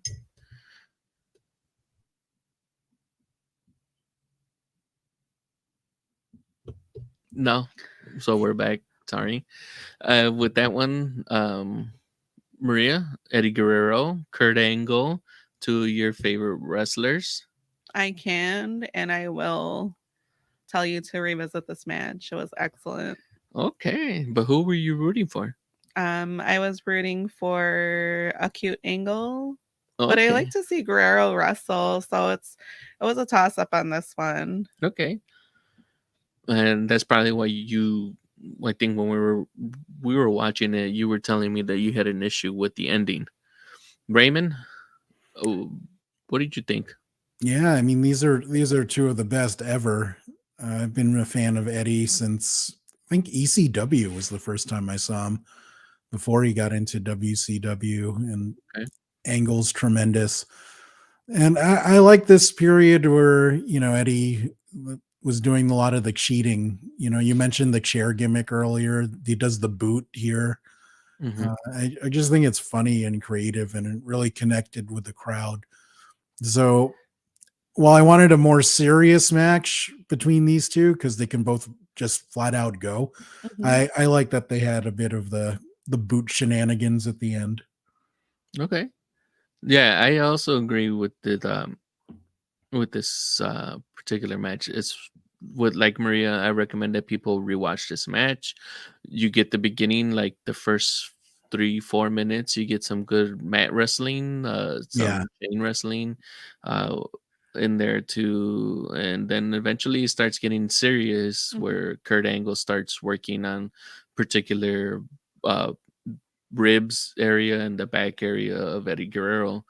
And as far as like match psychology wise, this is a very good match besides the technical wrestling part of the match, because it shows that even though Eddie's still doing heelish things, he's still over with the people, and he's Yeah. still a baby face, and you still want him to win as much as like you probably feel that Kurt Angle deserves it. And Kurt Angle does a great job in this match also, with all the German suplexes and things like that. That would be something that someone would target if they knew that somebody had an issue with that mid region of the body and things like that. Maria has an issue with the finish. I do not have an issue with the finish Well, I because did until I had a better understanding. okay. And I cannot say enough good things about this match because if you want to watch good wrestling, technical wrestling, you will see two wrestlers wrestling like at their finest. Hmm. Also, as far as the boot, I was looking at his persona and I see that he says, if you're not cheating, you're not trying. Yeah. So with that, okay, I get to see why he untied his boots because he was being like tricky. But again, the wrestling is just so good. It goes on for 21 minutes. Like you said, these guys can go. I love to see them wrestling. I love to see them move. And this is one of my favorite matches of WrestleMania 20. Yeah, me too. With this one, my favorite part about this, I don't know if you caught this, Raymond, too, but towards the end, when Kurt is pushed off onto the side by Eddie, and Eddie's like undoing his boot towards the end, and Kurt like sees it, and Eddie, you see him, he probably says it, but to us, it just looks like he's mouthing it, and he's like, "Oh shit." And so Kurt runs in there, and then they go for the finish. He tries to go on the ankle lock. Eddie pushes him off with his other foot. He rolls him up into a small package and actually holds on to the bottom rope with both of his feet and gets the pin in the win and retains his title. Anything you want to add about this match that you liked or you highlighted, or do you recommend this match along with me and Maria? Definitely recommend. I mean, two of the best ever at the height of their powers. And I don't know. I remember arguing with my friend Justin about this, who thinks that you shouldn't have gimmicky finishes at WrestleMania. Things should be as clean as possible. But I think it works for the Eddie Guerrero character. And I wouldn't have had it any other way. Maybe I like the chair spot too, but the boot spot is funny. Also, his little shake. Yeah, it's I'm here he's for bringing his Latino heat. Yeah. I mean, I think technically you could still book this as a clean finish, wouldn't you? I mean, it's just T sneaked out of the boot and got him in Right, but isn't he holding the rope? He's holding the ropes, but Yeah. it's just because of the way it's placed. But yeah, I get it. Yeah, maybe, but I think this feud continues for like the backlash one, and he still ends up. I think that's when he ends up doing the one of the belt ones where he pretends he gets hit, and then Kurt Angle goes off. I think because he's having neck issues again. So, and then later when he comes back, he's like the SmackDown general manager, and Eddie loses his belt, and unfortunately we lose Eddie because he doesn't come back for WrestleMania 21. Rest in peace, Eddie. And with that, we'll move on to the next match, which is a return of the Phenom, The Undertaker versus Kane match. A whole 7 minutes and 45 seconds. Yeah. I love the introductions. With the Druids. But I remember this, or is there another entrance that The Undertaker has where it's a longer ramp with Druids and lightning? Yeah, I think it was one of his against HBK. Okay. But yeah, these entrances, I don't know. Live, I did not enjoy it as much. It takes forever. And you can tell when you meet these guys at this point, Undertaker's body is pretty beat up. So that's part of the reason his entrances are so long, is because it takes him that long to get to the ring, literally. He should have rode in on an ATV or a motorcycle. Well, he stopped. He took away that American badass. Yeah. So now he's gonna walk. Giving him something else. Yeah, this is the time when Undertaker is just dialing it back and just making I think just the annual WrestleMania match, right? It's just he comes for a few months before. Yeah, but he lose a buried alive match? Wasn't that the setup for this one? For this one, yeah, he loses the buried alive versus Kane because Kane is mad that he became one of the people, even though if you think about it, storyline wise, wouldn't Kane be mad at himself because now he's unmasked and now he's one of you people that he's angry at. Contact on. Yeah, he got the optometrist or somebody. His name is Rey Mysterio because he also has that same type of contact. They split it. You get one lefty, I'll get one righty. Yeah. Is that how that works? Yeah, that's how you also get pink eye. Sharesies? Well, sharing not sharing the contacts. same contact. Like you get two, so you get one. They get one. Oh, okay. Totally misread that one. Wash your hands, everybody. Don't Yeah. get pink eye. So, what do we think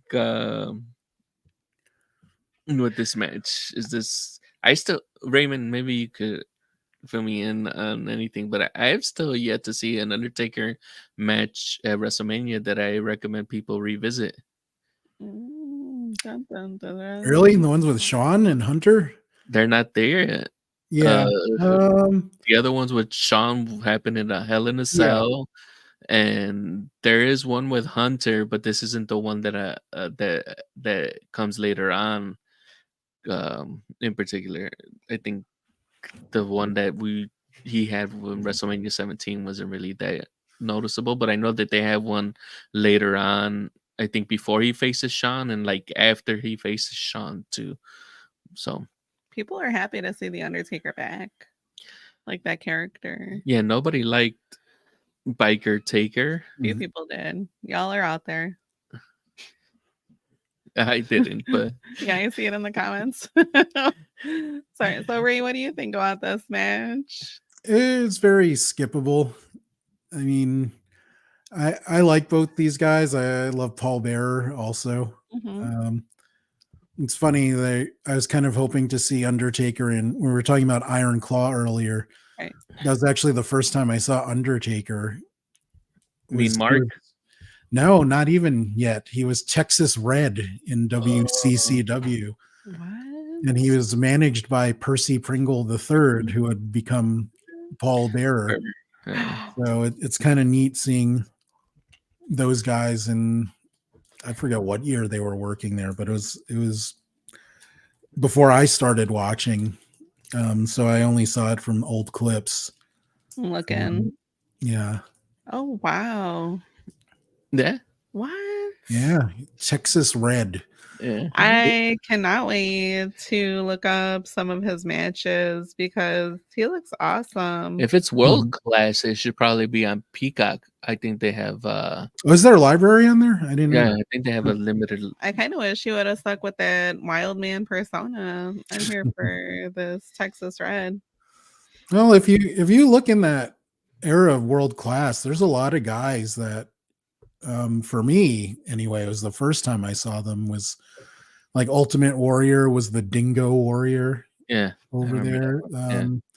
Rick Rude, I first saw him in world class. There's a lot of them. Yeah. Mm-hmm. So a lot of amazing guys. Steve Austin came out of world class for me. He was trained by gentleman Chris Adams before stealing his wife. What? Like in for real life? For real, yeah. This is a pattern with him, you will discover. Oh, He likes the wives. wow! Here for the wrestling tea. All right, so I think yeah, but back to this match. It's I was kind of bored with Undertaker at this point, and it wasn't until his matches later with Sean, which are pretty soon, right? Isn't it 22 or 23? 23, 24, because he still has to have that Ric Flair match. The Flair match. Okay, so this is a pass for you, and you? It's a pass for me, just because psychology storylines doesn't make sense on why Kane should be fighting them for that reason, and but the overacting was like, he's like, "You're supposed to be dead." I'm like, yeah. nobody believes that. I was gonna point that out, and also like I don't know if Kane stopped short on this particular spot when he's supposed to give him like some type of snake eyes to the Undertaker, and they're too far, and he almost botches and lands his face first. Is that a move, or is it the snake eyes? Is basically when you like grab a guy and you throw him supposedly throat first onto the turnbuckle or onto the rope. So that was supposed to be some type of version of that move, the snake eyes. Did he miss the rope right when Kane tossed him? Yeah, either he didn't get enough lift, the Undertaker, for that move to be done, or Kane was just too far, and he still was short, and he almost took one in the head, just like Austin Theory did on that moonsault. So was I excited to see Paul Bearer? Yes, you were. I was Wow. excited to see him. The last we saw Paul Bearer, he didn't have that pale makeup. He was Hmm. just in regular Percy color. So it was weird seeing him in that tan, like super tan Yeah. for some reason. I like to see his faces and all that. I like to see like his and whatever he's. Yeah, his noises that he's made. Yeah, I like Paul Bearer. I like the Yeah. Undertaker. And Kane's brother unmasked to the world with his one colorful eye. So like going in, I was excited to see this match because I'm like, what's this? But after I watched it, it was a miss for me and unfortunately a pass. Yeah. So not a revisit for Maria.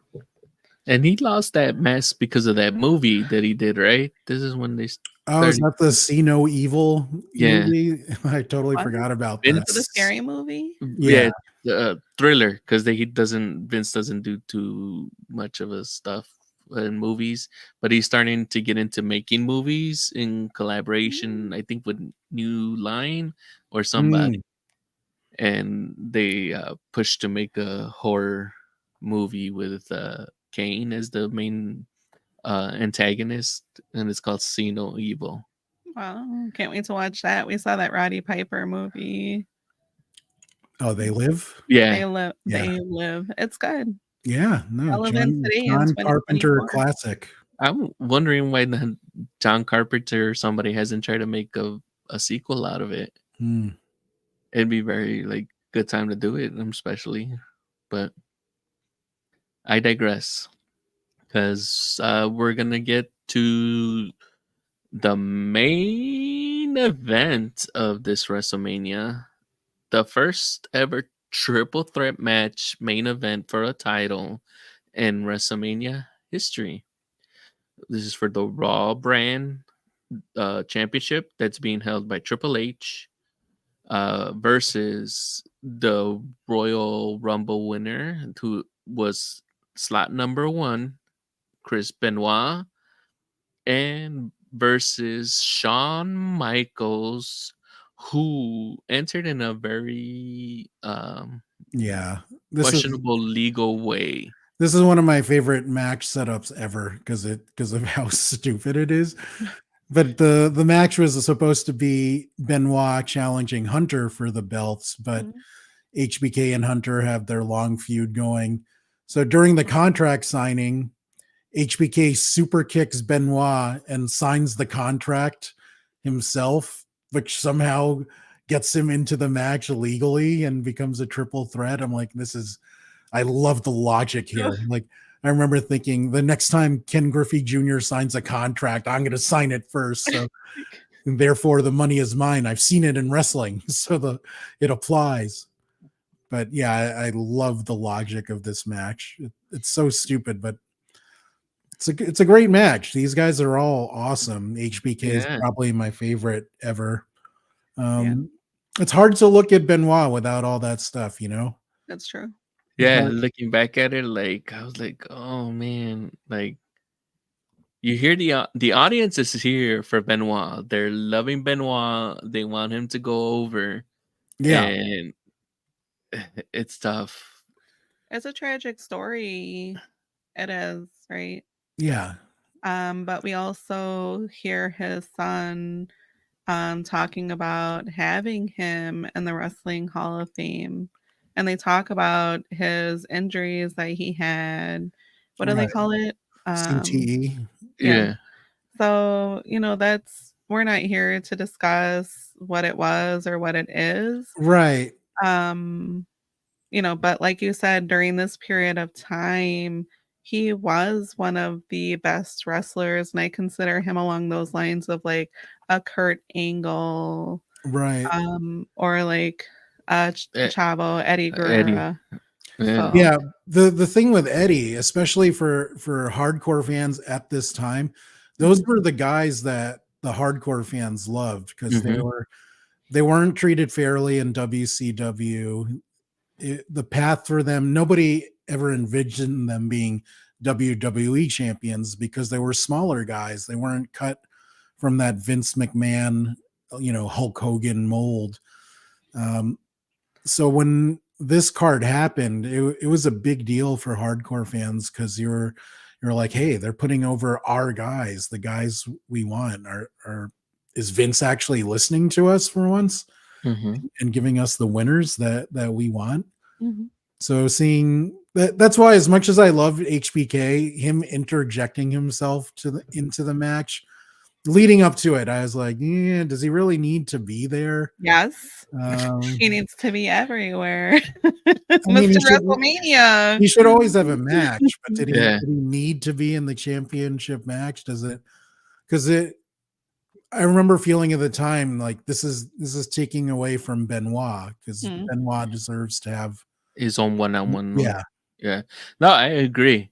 Like the match is still good, regardless of what the future brings us with Chris Benoit. He was a good tactician, in ring worker, and he deserved to win the title. Yeah. Spoiler alert if you haven't watched it. Yeah. But um as far as like what Raymond pointed out, that they should have had a one-on-one match, and I don't know if like, but also Sean, because of the way that the last man standing match ended in Yeah. the previous one, he also deserved the shot. He also deserved his own one-on-one, and he was getting cut out. So I understand like why this is a triple threat match, but it really shouldn't have been. I'm not sure. Not at WrestleMania. I No, think you could do a triple threat at whatever pay-per-view, but yeah, like afterwards, like whoever wins and things like that. But would you have preferred to have seen maybe Eddie versus Chris Benoit?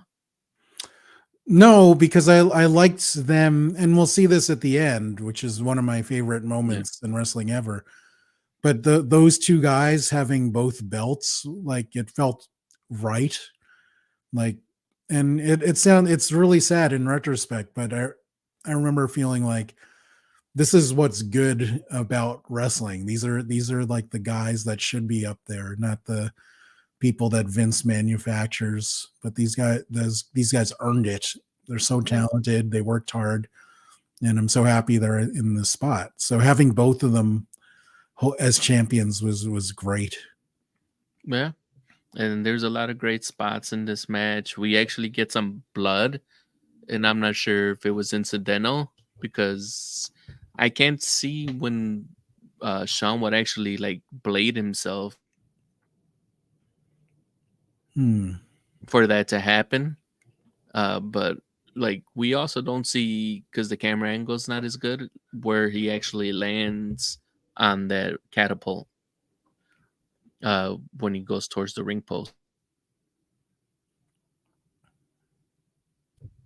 So with that one, I would just like recommend that we would continue like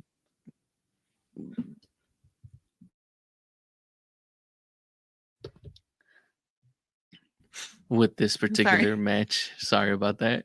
But it's just something that I think that this match has so many great particular like switches, like between when Benoit comes in, and then like it's just Hunter and Sean going at it, and then Benoit gets taken out by a double suplex on the ring on the Spanish announcers table, and he gets taken out. And for a moment, you think it's just going to be Triple H and Shawn that's going to end that match. And the way that particular match ends, it's a pretty good way, especially when you're like, Hunter has been built up as as a unstoppable champion. He's a cerebral assassin, and for him to tap out, that was just like a great way for to actually Yeah. solidify him, because Benoit ends up being like, you could say like undisputed champion at that point, because he beat the current one, and he beat the guy who had a legitimate claim to make his run at the title too, which HBK, because there was a no decision last man standing.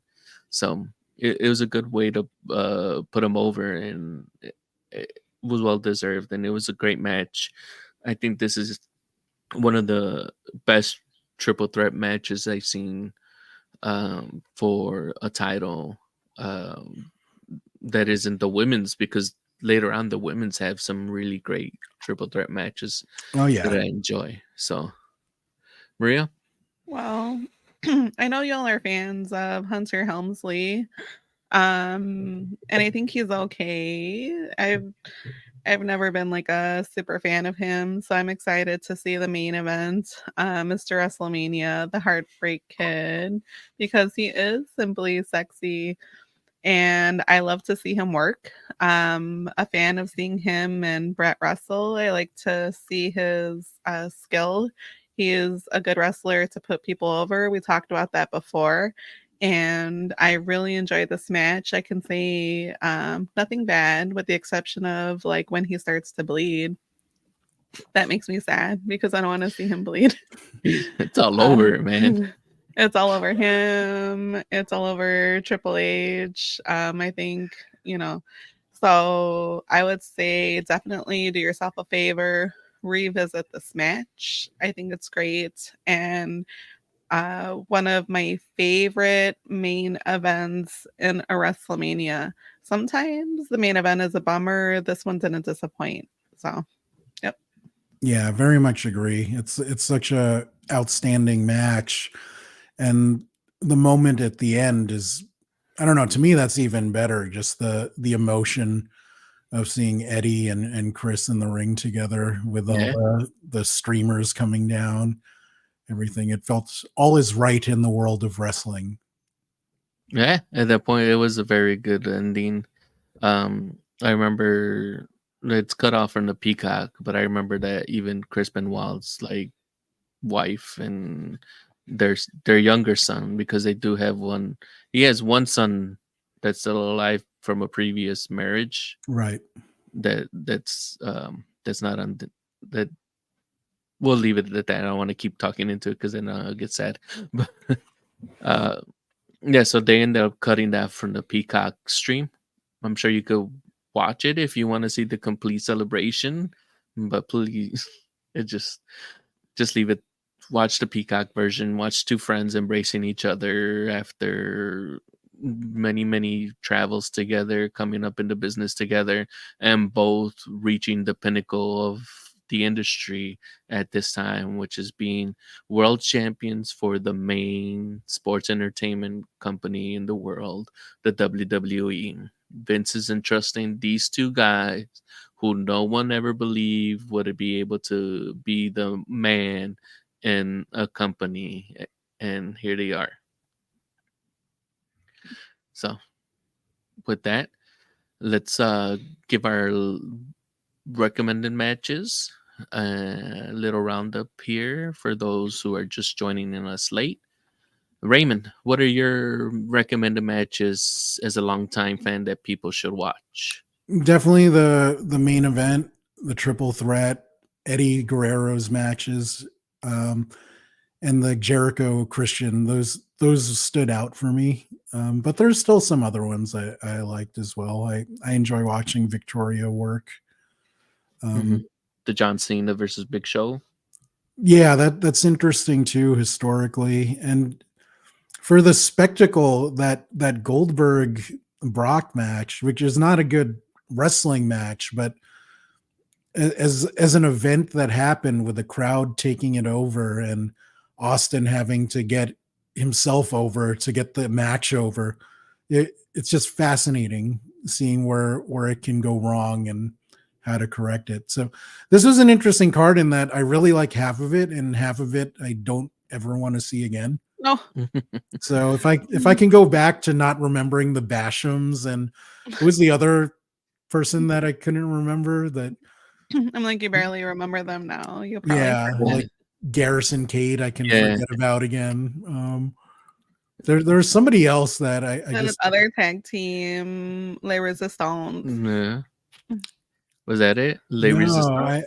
Was it I another? mean, Who else could it be? Or I don't Scotty know. Too Hottie?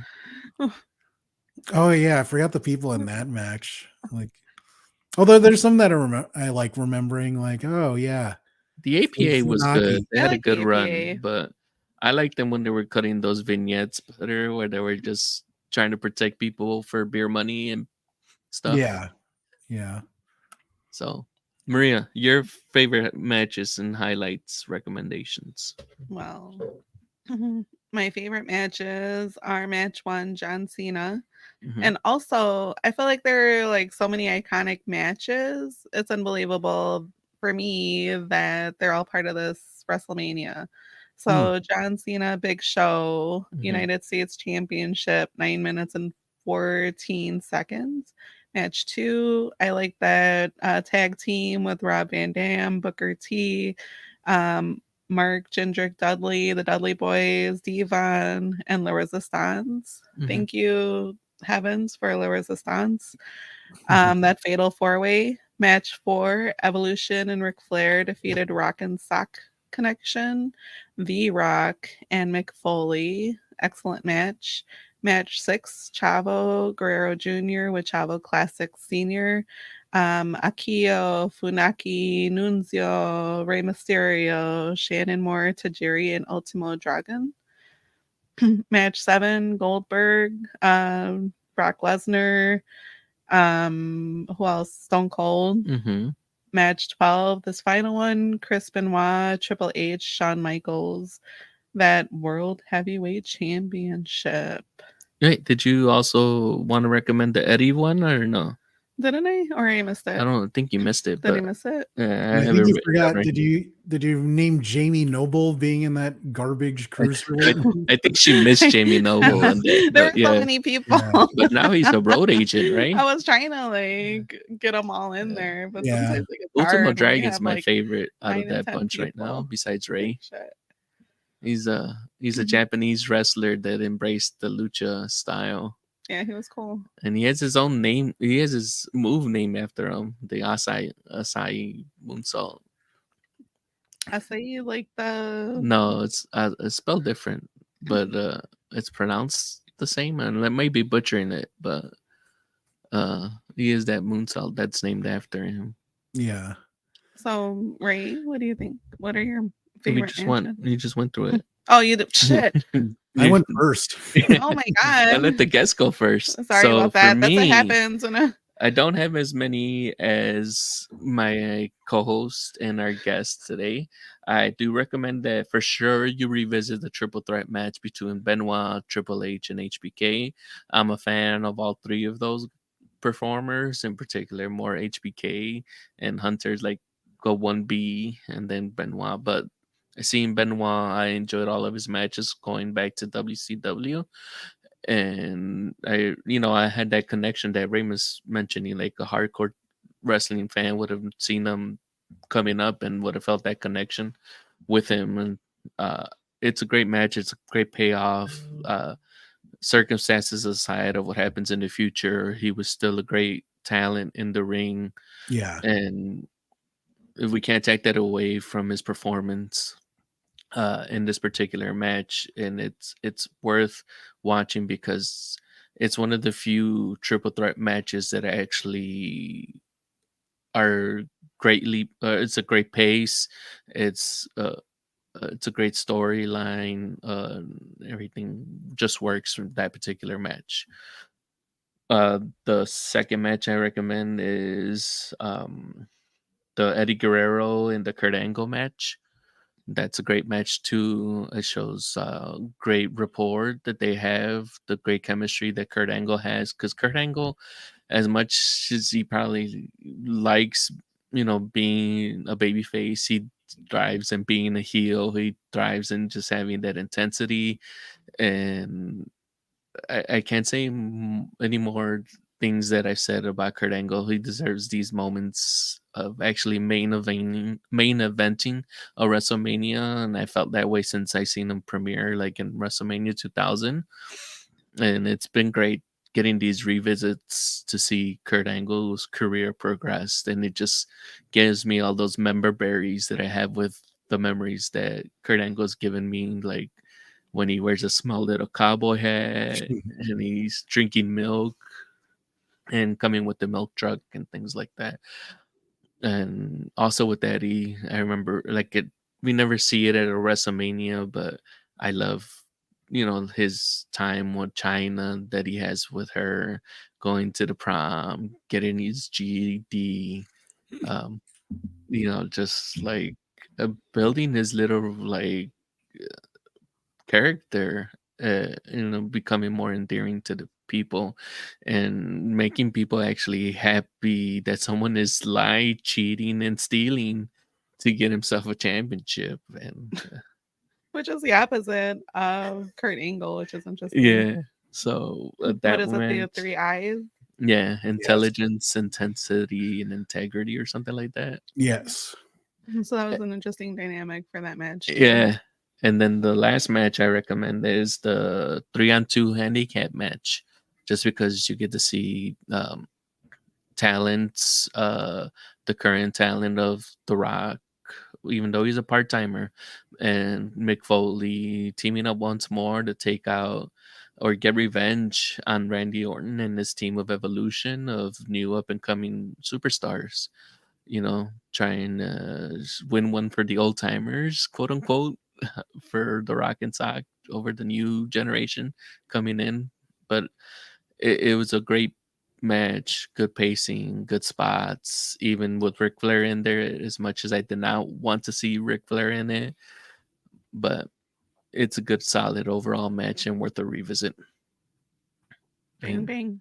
bang, bang. Bang. Yeah, that feud continues. I hear there's I think I remember that match that Randy and Mick Foley still have after this. I may want to peep that match out. So, Raymond, before we go, anything to plug?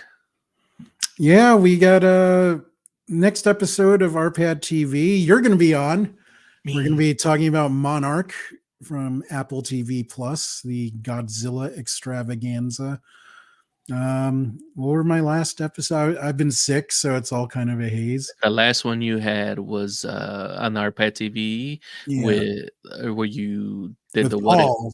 What if? Yes, that was interesting. And then on the beer pad on Tuesday, hopefully my co-host is recovered from tonsillitis, and we'll be talking about Echo, which is on Disney Plus and Hulu. Yeah. Okay. Look forward to that one. We hope that Marcus is in good health to talk Yeah. that with you on the beer pad. And I look forward to joining you on RPad TV Thursday, yeah, this Thursday. And you can watch it on YouTube, on Twitch, and on Facebook Live. that's right. Ooh. Oh. What Kick me out. I was like, wow, bye, Raymond. It's a little too soon for that one, but thank you for joining us here at Revisiting the Mania, WrestleMania Rewatch podcast. We finished our review of WrestleMania 20. Mm-hmm. If you enjoyed this or want to see any of our other content, please give us a like, share with your fellow wrestling fans. I'll be uploading the audio version of this podcast tomorrow, and it'll be available on all the podcast platforms. I think is at this time we plan to revisit WrestleMania 21 this Friday, the 19th. And if you want to join us, please feel free to join us on YouTube, on Facebook, and on Twitch. And with that, goodbye and thank you for joining us. Bye, everybody. Have a great day. Bye.